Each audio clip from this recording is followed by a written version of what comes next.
Hello, everyone, and welcome to another episode of Top 5 Saturdays Live with me, Chase Lee, and my co-host, Brian Sutfield. That's fucking right. And hey, listen, if you're new to the show, welcome. What we do on the show is we take a look at the movies coming out every single Friday, and we will make a top 5 list according to a genre or a topic that we pick, honoring said movie of the weekend. So it might be, an actor, actress, or director, genre, specific type of character, just whatever comes to our mind, and we will make a top 5 list according to that. And the cool thing about this show is that it's live, so we have no idea what the hell's going to come out of our mouths, and we don't know each other's lists. So it's always a load of fun. So before we begin into our topic, Brian, how are we doing this week? I got my first cold at college. I'm kind of feeling shitty, but I finished making my first short film for college today. There you go. I had to wake up really early for it, but it was worth it. I finished editing it about 2 hours ago, and I'm really proud of it, and I cannot wait to showcase it to my filmmaking class, my buddies, you, everyone else. But other than that, I'm doing pretty good. How are you doing? Just another week. We're getting this episode done early because my girl's coming into town this weekend, and her rule always when we hang out, no YouTube. So I got to get my shit done early in the week. That's why my Sunday podcast will actually be recorded tomorrow. And that will be on a Thursday. Jesus. So, yeah, no, trust me. When she means business, Brian, when she means business. I get it, though. It's, we have precious time together. I don't need to be doing YouTubes and shit. So, that is my week so far. So, Brian, what are we doing this week? This week, in honor of the accountant, we are doing our top 5 assassins in films. Now, people are like, but wait a minute, he's just an accountant. If you didn't see the trailers or if you haven't read the plot synopsis, he's an accountant by day, but he's an assassin by night. So, we could have done something, but there wasn't really anything we could have done because we already honored Ben Affleck earlier this year for BVS. So there was no other list we could have done. Assassins in films, I've always been a big fan of assassins in films. They're usually characters that have to be corrupt. You have to be intimidated by them. You gotta make sure that they're terrifying, and if you fuck with them, they will kill you. And if you do anything like that, you're dead. And these 5 people that I put on my list, if you fuck with them, that will be the end of you. So I'm looking forward to doing this list. It's not something I'm excited about doing, but once we get into it, I'll probably be more excited to talk about these 5 characters I put on the list. Well, Brian's being very nonchalant. I'm going to tell you guys straight up. Action is not my strong suit. Neither is assassin films. But, when I watch one I really like, I will, think about it for a while, and it'll definitely permeate in my brain. And I think the 5 I picked, I think are pretty well regarded as far as assassin films. And I have a specific reason why I like each one of them. But it's not really my strong suit, but I will do my best. But action is definitely my weak spot in my film history and filmography. So you know what? When you see my list and you're like, you goddamn millennial, well, guess what? What the fuck do you want me to say? Of course, it's gonna be a millennial list. I don't watch any of the old. I think I'm gonna be honest with you, the oldest assassin movie I can remember seeing. Maybe when I was in high school in government class, we watched the 1962 version of The Manchurian Candidate. If you want to count that as an assassin film, sure, that's literally it. And I don't really count any of the JFK movies, I guess, but that's just me. So it's sure. Yeah, I'm very I don't know enough about this topic, but we'll try. I'm really excited to talk about it, though, because like I said, when they hit, they really fucking hit. So yeah, let's not waste any more time, guys. Top 5 Saturdays Live begins right now with number 5. Brian, what is your number 5 favorite assassin film so far of all time? See, here's the thing with this list. This is going to be quite fascinating because the thing is, I wrote in the thumbnail assassins in films, so I thought we were doing characters. That's how I wrote out my list. But if you want me to read the films that I put, well, obviously, when you say the characters, you're gonna have to say the films anyways. So true. Okay, so my number 5. Now Chase knows that I'm not in love with this film like everyone else is, but I love this character so much. My number 5 is Jules from Pulp Fiction. Okay. Now, I want to love this. I like it a lot. I like it a lot, but I don't love it because the hype ruined it for me. But I love everything with Jules, who was played by Samuel L. Jackson. I mean, obviously the opening sequence, everything else with him, like he is the standout of the entire film, in my opinion. Him and Butch, played by Bruce Willis. Zed's dead, baby. Zed's dead. They're the standout. But Jules is a great character. I mean, he and John Travolta, Vincent Vega, they work together so well. How do I know their names? Because it's hard not to forget them because they're a really memorable character. Like the characters are great. It's just the film itself is just whatever to me. But I love these characters, and Jules is so well developed. Like even though he's such a dick, you love the guy so much. You can't help but love him, and that's why I think Samuel L. Jackson played this character so well, and that's why a lot of people respect him as his character. So Jules is my number 5, and this is coming from someone who doesn't love Pulp Fiction, but I love the crap out of this character. He is probably my favorite thing about the entirety of this film. All the performances and the screenplay. Like, those two things are my favorite things about this movie. Yeah, I remember when I saw Pulp Fiction for the first time, the first thing I said that came out of my mouth, I'm not even joking, I was like, John Travolta and Samuel L. Jackson are smooth motherfuckers. That's what they're smooth. They're smooth at what they do. They can sweet talk you, and then they'll fucking blow your brains out. It's just the way they go. But yeah, no, that's a great pick for sure. And since we are doing assassins in movies, I remember most of these names from my picks. I put the movies down. That it's easier for me to remember the. If I remember the assassin's name, I have to put the movie name down, and then I go, oh yeah, that's that name. So my number 5, I'll go with another Tarantino pick. I'll go with The Bride from Kill Bill. I think that is a respectable pick. I remember when I first saw Kill Bill Volume 1 for the very first time, I was underage, and I think my dad bought me the movie when I was like 15 or 16 at like a GameStop, and I watched it. And of course, my teenage brain just really liked to see the bloody violence. But when you get older and stuff, you realize that it's really just kind of a deeply layered character that really just wants revenge. And Uma Thurman, she's convincing. Like, she's convincing her action sequences. She's convincing all of her dramatic scenes. Like, you can tell, like, at the very beginning of the movie, when she is struck down, that's all I'll say if you haven't seen it, when she is struck down and she's going after her revenge, like, at first she's very vulnerable. And then, like, as the film progresses, she gets hardened and she gets, like, super badass. And you're just like, fuck yeah, Uma Thurman, you go get that shit.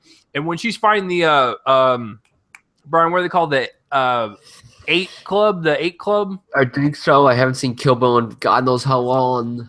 I'm going to say the crazy 8 Club. I could be wrong, but I know it's like something 8 or whatever. When that fight sequence was in black and white or whatever, that was fucking spectacular. I know it's over the top and stuff, but that's Tarantino's style. He likes to do that kind of, no pun intended, pulpy action. And that's just the way he does. He likes to do it over the top and stuff, but it really mixes well with the choreography, and she completely sells it. Even though she's on wires the whole time, I still bought into it that she was flying anti-gravity style and like kicking people in the face and whatnot. So yeah, The Bride from Kill Bill is my favorite. It is a very fun revenge kind of throwback flick. So that is my number 5. Brian, would you like to oh yeah, and I forgot to say on Brian's pick, yeah, obviously I talked about Jules from Pulp Fiction because it's not on my list. So, Brian, would you like to pass on The Bride, or would you like to? Before I say if I pass or not, what did you call the group again? What did you say they were called? Is it Crazy 8? They're called the Deadly Viper Assassination Squad. Well, you know what? I'm thinking of something else, obviously. So, I'm sorry, I fucked up. The Crazy 8 Club sounds pretty cool though. So. I don't know where I got that, but yeah, no. Anyways, that is the most iconic scene from the movie, and that definitely sticks out and permeates as to why I pick The Bride and this movie. So totally. No, not on my list. Great choice though. I love The Bride. Easily one of my favorite Tarantino characters. Yeah, great pick. Just couldn't put it on the list. Okay. I feel really bad because there's not many female assassins that are like well developed, and this is obviously the best, in my opinion, the best female assassin in film.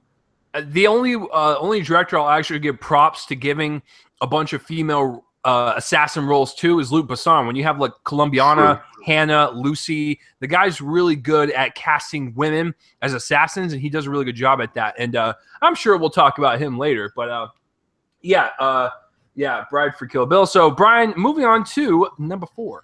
My number 4 might be higher on your list. Hell, I don't even know if it is on your list. My number 4 is the T-800 from the Terminator. Oh shit. Uh-oh. Shit. Oh shit, fam. I forgot to put it on my list, but guess what? The list is solid. I can't change. Wait.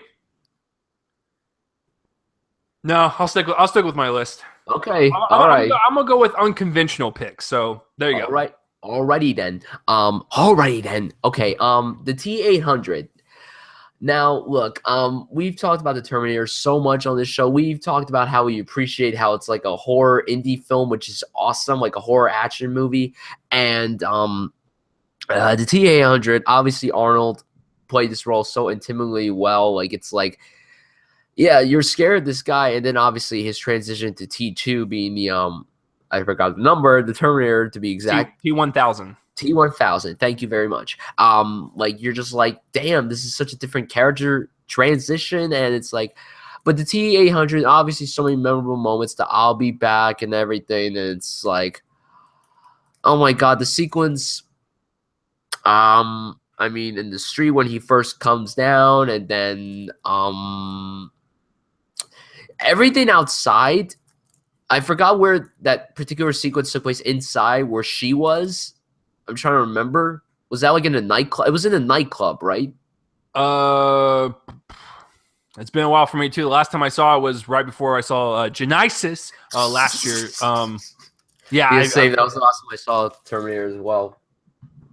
Well, regardless, that was a really intense scene. Like, if Arnold wasn't in this role, I don't think it would have been as tense as it appeared to be, and he did such a great job with the physicality and the terror. It was a great character. Really love the way it was executed, and I really just love the T-800. I really do appreciate the way it was executed in the film, and it's my number 4. You know what's really interesting? Like, I know that film plays out more like a sci-fi horror, but one of my favorite sequences, and also it's one of my favorite lines from that movie, when he's in the I believe the motel room or something, and like he's looking at what he's made of, which is the robotic exoskeleton or skeleton or whatever. So yes, I thought that was a really cool scene because, like, you know, throughout the whole movie you believe that he's a human because he looks like a human. He moves like one. He doesn't really talk like one, but he still has like a humanistic like trait about him. But then you realize you keep forgetting that he's a robot, and then like when he sees his hand like that, or when his face is like all like half ripped off. And Brian, what's the? Oh, that's what it was. The guy was knocking on the door, and he's. What was Arnie's line? "Fuck you, asshole," or something. Fuck you, asshole. Oh man, I forgot what it was, but like he had like it was the best line in the entire movie, and it was a comeback to the guy like knocking on the door. I think it was like settle down there. He's like, "Fuck you, asshole."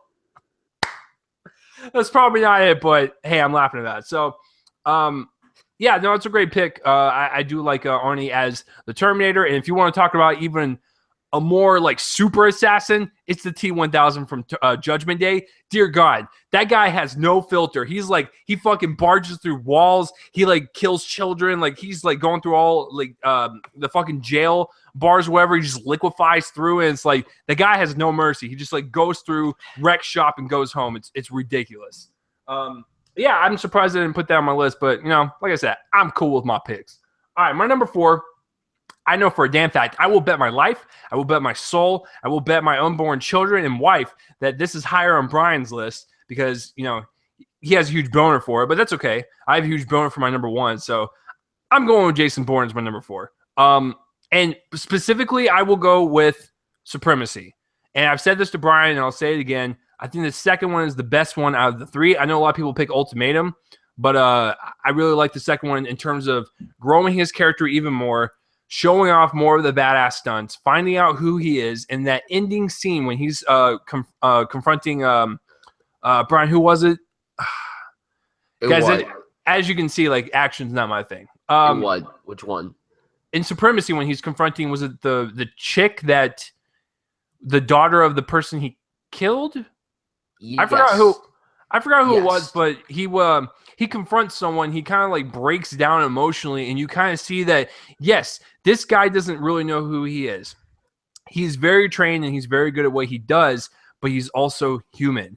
And I love assassins in movies like that where they're they're really hard on the outside, but soft and gooey on the inside. And I know it's a terrible analogy, but I really like that moment because that really kind of showed me that he's more than just a killing machine. He's got a heart, and that's why I'm going to go with Jason Bourne, particularly in Supremacy, because it shows both sides of his character. Brian looks like he's about to throw up. So, Brian, can you please rebuttal to that?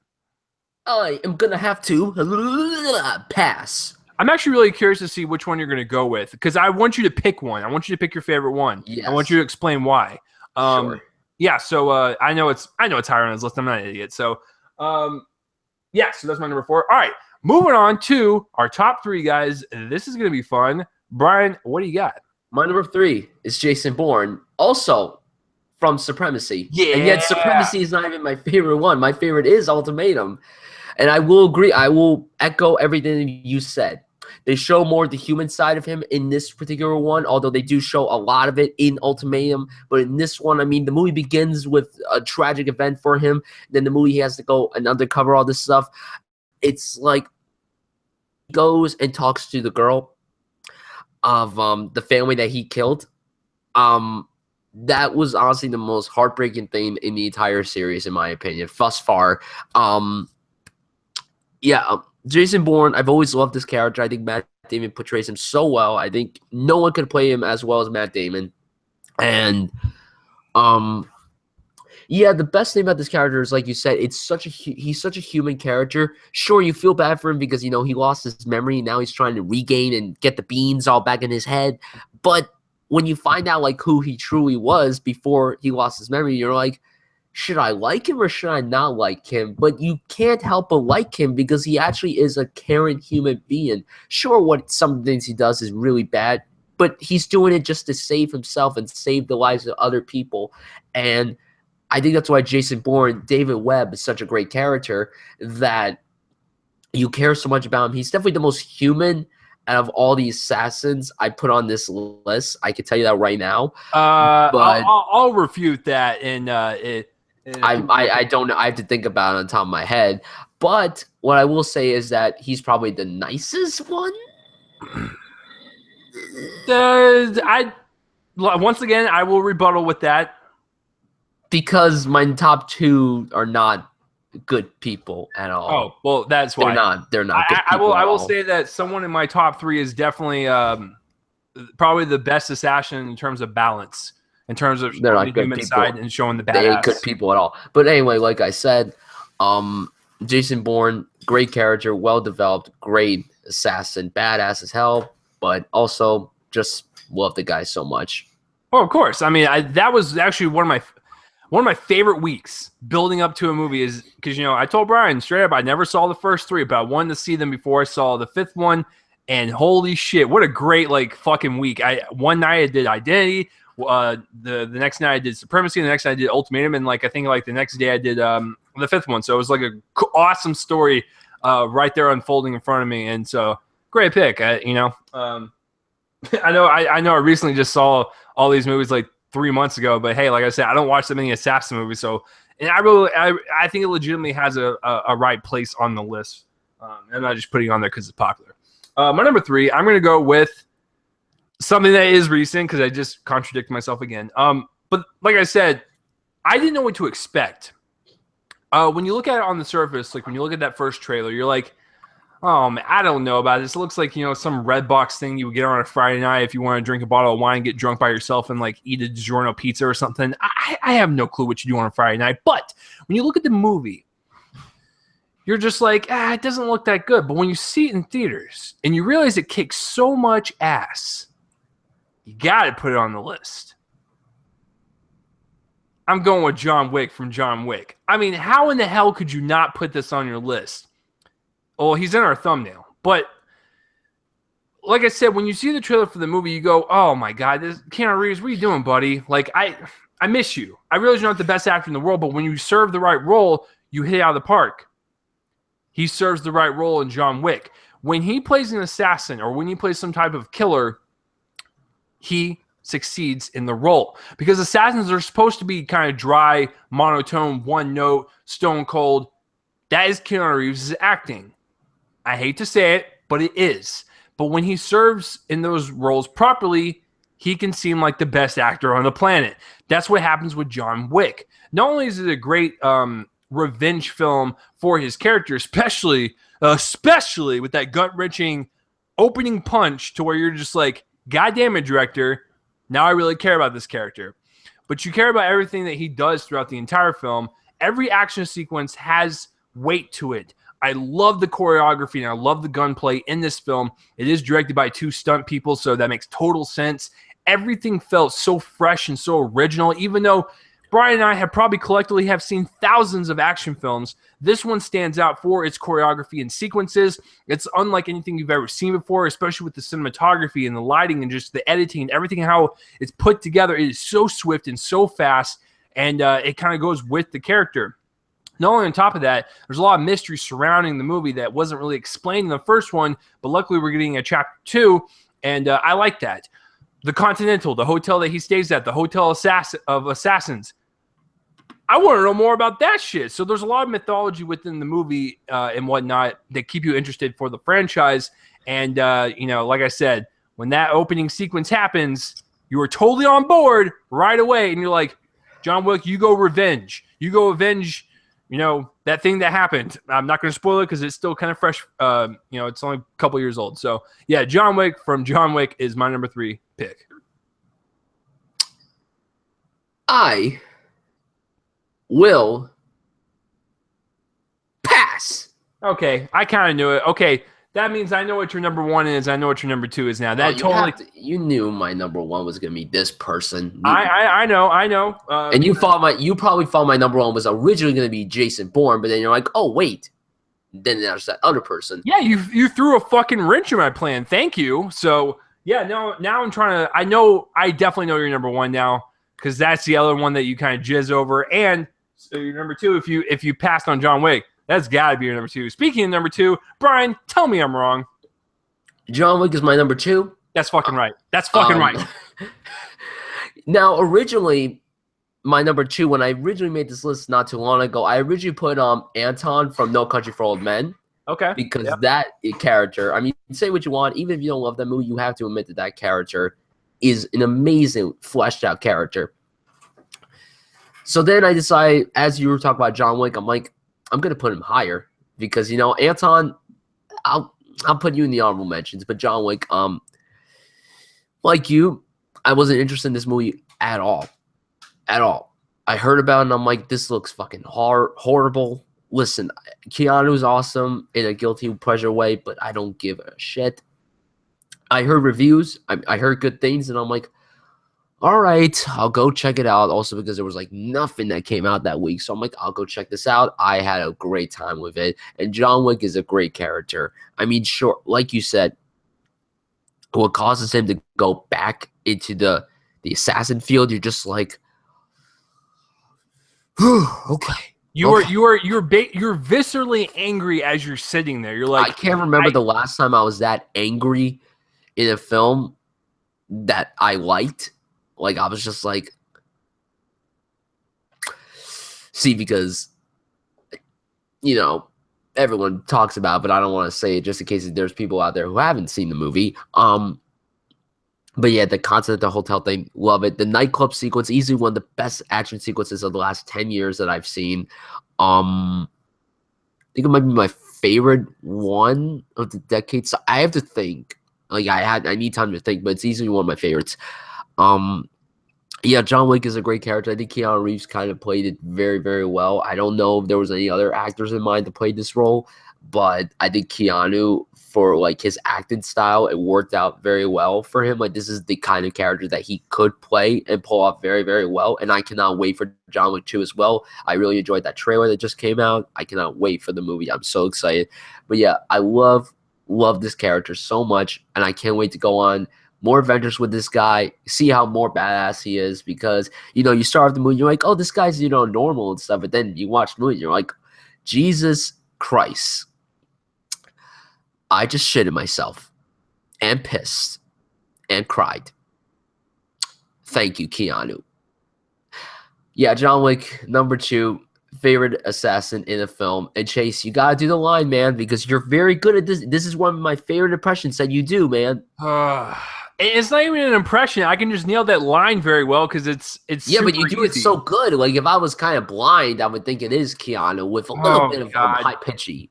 Okay. I told Brian that was the rule. Anytime we bring up someone that can do an impression of slightly well, then I will do it. All right. So in the trailer, and this is in the trailer, so this doesn't spoil anything. Someone's talking to him, and they're just like, "Hey, John, are you back in the game or whatever?" And he says, "Yeah, I'm thinking I'm back." But the way he does it is like he looks down, and he does like a slow like kind of peer up with his head. He's like, "Yeah, I'm thinking I'm back." I mean, that was terrible because I haven't done it in a while, but it was something like that to where like he was really convincing. He was, yeah, I'm thinking I'm back. It's like, fuck yeah, Keanu. He's basically telling the audience that he's back as well in his career. So it was a 1-2 punch. Yeah, I'll get better at it. I'm sorry. Yeah, so my number 2, I'm going to go with basically Brian's number 1. I'm going with Vincent from Collateral. Now, and Brian can sit there all quietly and he can deny it, but that is definitely his number 1. So, once again, Brian put me onto this movie. I saw it at a pawn store for $1, bought it, and love it. I was completely floored by Tom Cruise. And it's not because I don't think he can't do it. I mean, hell, the guy's in one of my favorite movies of all time, Magnolia, which he got nominated for. So I know he can act. But I did not know that he could go full-on baddie with a role. Because he usually plays either the good guy, kind of a weird guy, or hell, even a fat bastard like he did in Tropic Thunder. But I've never seen him play a terrible person or a bad guy. I mean, he was a terrible person in Tropic Thunder, but more of like a person with no emotion, very, very mute. Just, he is stern, he is going for it, and he will kill that motherfucker in that nightclub.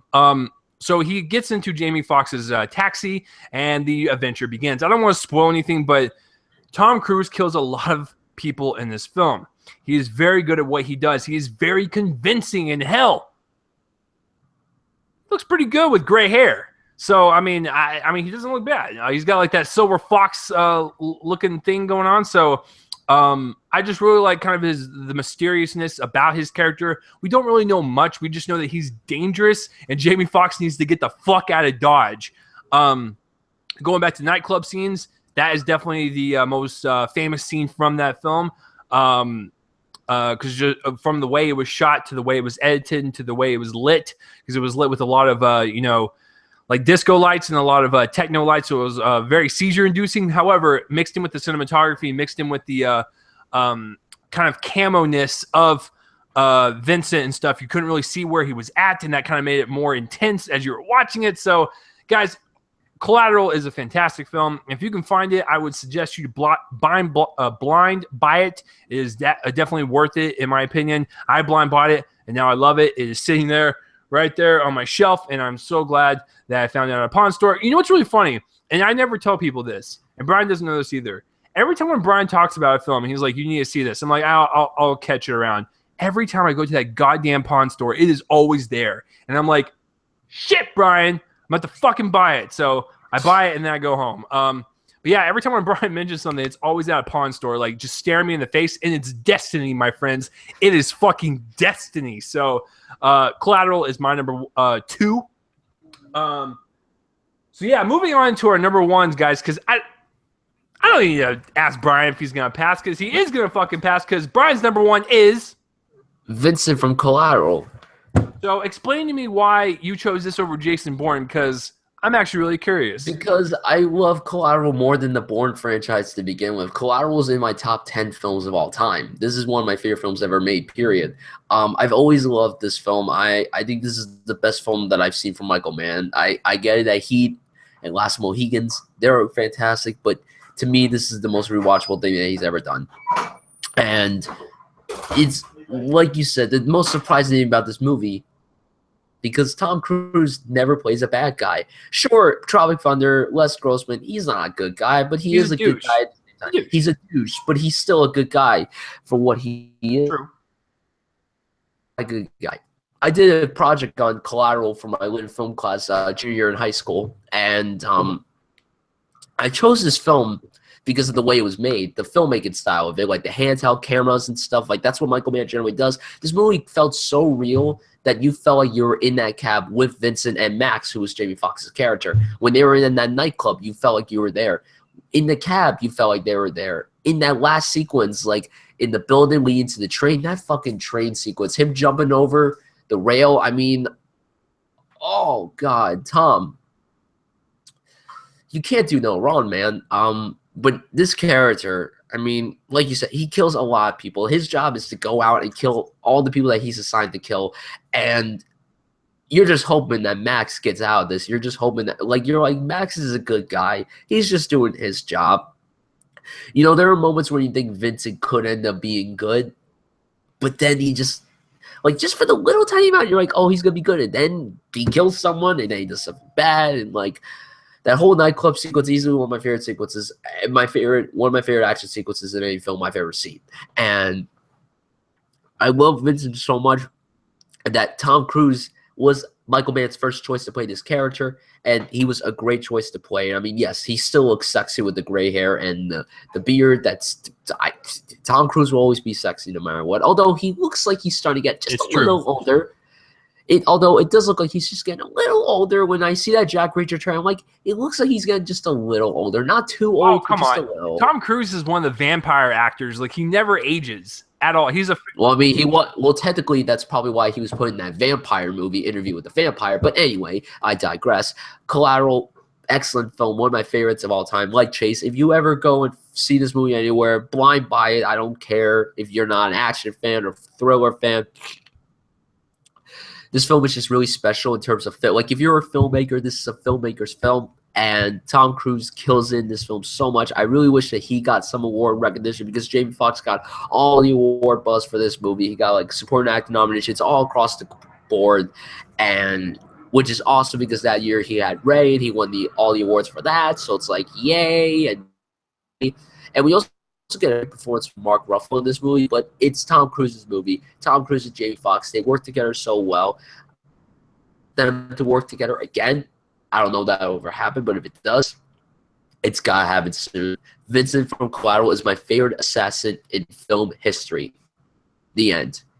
Yeah, no, it's a great pick, and I can't really refute that, except for my number one. Now, just like Collateral, saw it at a pawn store, heard a lot of good things about it, so I bought it. Now, I heard people talking about this film because they said that this was the first, like, good one from the director, and he's been kind of falling down since. I kind of agree. And to this day, I've never been more impressed with an assassin character than I have been with Leon from Leon the Professional. Dear Lord, is this movie good? Now, I didn't know what to expect. I thought it was like some weird, like, pedophilia assassin because, you know, a lot of people are, you know, it's, you know, 12-year-old little Natalie Portman. I'm just like, oh, is this going to, like, some dark territory or something? Is that why people is, like, notorious? No, it's good because he cares about Natalie Portman like a daughter. And when you watch the story kind of unfold, it's really impressive. Like, this apartment complex is being raided, and Natalie Portman's family gets killed, and she actually comes home from, like, getting groceries or whatever, and she's, like, bypassing her apartment because she knows what's up, and like, she completely just knocks on this random door at the end of the hallway, and it's Leon, and he's like, "Go away, kid." And she's like, "Please let me in." And it's like, it's one of the most tense scenes I've seen in quite some time. And I love the bond that they have with each other. I love that he's like this awesome fatherly figure to her, teaching her the ropes about using guns and assassinating people and whatnot. And I'm sure you can guess how the movie ends with that bond. I'm sure one of them sacrifices each other for something. But Gary Oldman's in it. I love him as the villain. He's just super psychotic and dangerous. But at the core of the film, yes, it is an assassin film. And yes, there are action sequences. But deep down at its core, it is a human assassin story with a guy that's really alone in life. He does his assassin work. He wants to go home and doesn't want to be bothered by anyone. But when his life is thrown into shambles with this little girl, he doesn't know what to do at first. He's very confused, but he teaches her stuff. He teaches her life lessons, and we get to see kind of the softer human side of Leon, and that's what kind of makes him a really well-rounded assassin because of that very fact. And when you have that bond between him and Natalie Portman, it just makes the climax of the film even more engrossing, and you really just care for both of these people. It's a really great film, guys. I highly suggest Leon the Professional. Brian, what do you got? Great film. Great character. Haven't seen it forever. Only saw it once, so I can't really say I don't remember much. I will agree that's Louis Besson's best work. And yeah, and it has a great introduction to Natalie Portman. Yeah, no, it's a great film, and I think, yeah, I totally agree. This is Luc Besson's best film. He is the one that has brought us a slew of assassin movies over the past 5 years, and the only one that's been successful is Lucy with Scarlett Johansson, but he's done like Columbiana, Hannah. Oh, God. I'm sure there's some more out there, but those are the three more well-known ones. And and he also did, his company is Europa Corp. So he, produced films like the Transporter films. What else did he do? I believe he did the Crank films. Anyway, the guy's like super into like people with assassinating like super abilities and whatnot. So yeah, I mean that's kind of his thing. But when he hits it, he really hits it. And I think this is one of those. So guys, what say you? What is your favorite assassin in films and whatnot? Comment plus on my face and let me know. Here's our list. I think it's a pretty solid list from both of us. We have some really great picks on here, and I recommend all of these. I really don't have any honorable mentions besides, I guess, No Country for Old Men, and I'll throw a fun one in there like Mr. and Mrs. Smith. I think that's a very fun one. So, I mean, that's pretty much it for me, to be honest with you. Like I said, not really my genre. I tried this episode, so. Brian, what are the ones barely made your list? That's pretty much it for me. Obviously, Leon, The Bride, Anton, Mr. and Mrs. Smith. Yeah. Yep. That's it. I mean, this is it's one of those things, guys. But for dishonorable mentions, I don't have any. I do. I do fucking have one because I fell asleep three goddamn times while watching the movie, and then I rewatched it and I realized it was garbage.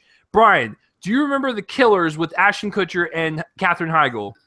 I didn't want to, but now you brought it up. See, thanks. The movie, like, it goes into your mind and just gives you nightmares. This is a terrible assassin film. It tries to be a Mr. and Mrs. Smith so bad, and it's so boring, and it's just, no thank you.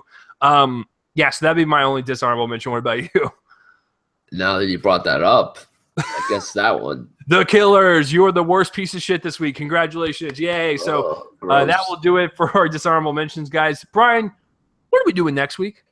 Next week, great list. This time Chase will go in depth, and he will talk about everything because he's pretty much seen a lot of the films, probably most of them from this particular studio, more than me. I could say it right now. Next week, in honor of Moonlight, we're going to be doing our top 5 A24 films. Yeah, holy shit, guys. It's about to go down. I'm going to have 5 strong picks, and I'll probably have 20 honorable mentions like I did with Fox Searchlight. Guys, A24 is on its A game right now. They have been hitting it out of the park. Their very first one that they released was Spring Breakers back in 2013, which was the very first film I got invited to a press screening for, and the movie sucked.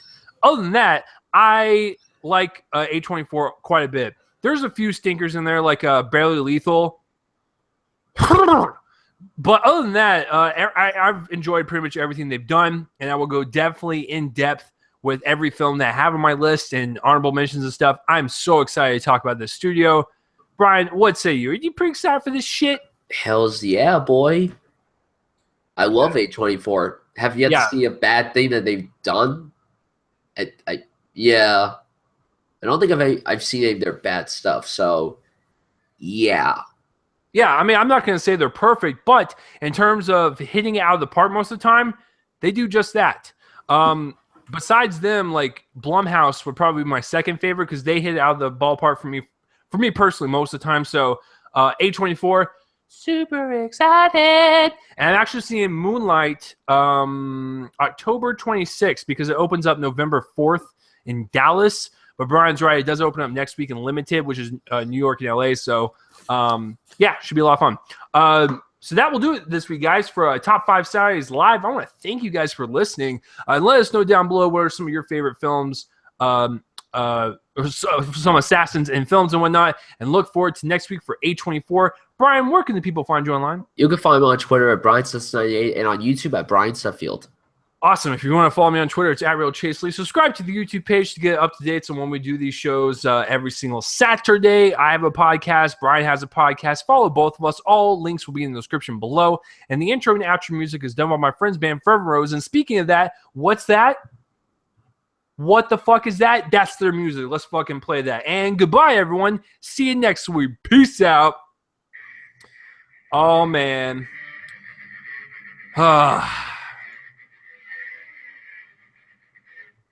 We'll see you guys next week.